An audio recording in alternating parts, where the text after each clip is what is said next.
Thank you very much, Mr. Chairman.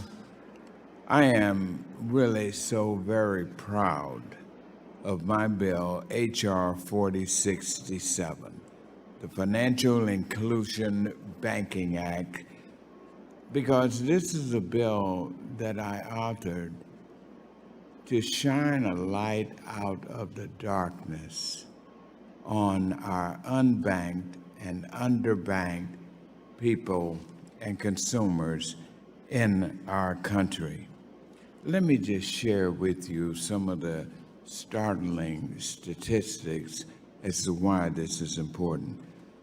According to data from 2017, there were 8.4 million United States households in the United States that were unbanked, meaning that no one in the household had a checking account, had a savings account, credit card, or any other financial tool at their disposal from the traditional financial institutions.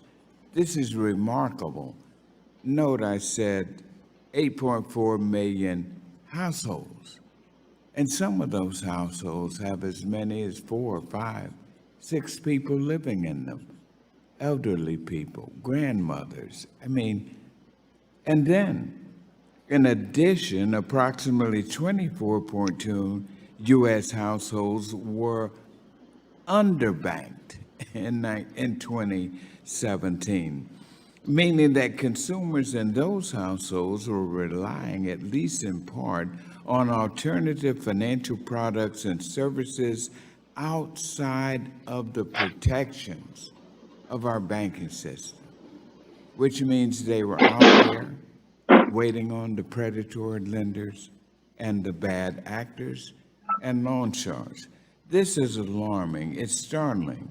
And to see that in the midst of all of these technological changes, that we have consumers who, for many reasons, are not engaged in our traditional banking system. So we have the Financial Inclusion Banking Act to help the unemployed. And it does these 4 things. One, it identifies the hurdles that unbanked and underbanked consumers face with securing good relationships with our traditional banks. Secondly, the CFP will lead coordination with our banking trade associations, the American Banking Association, and consumer groups, civil rights groups, and other federal agencies in assessing those factors that impede financial inclusion in our banking system. And then, thirdly, most important, we will identify strategies to increase financial education. That is so much the key in all of this. Our financial system is going at warp speed with the technological changes.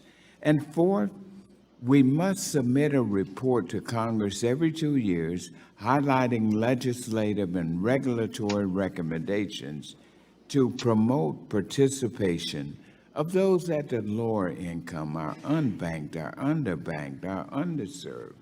Ladies and gentlemen, there are people on fixed incomes.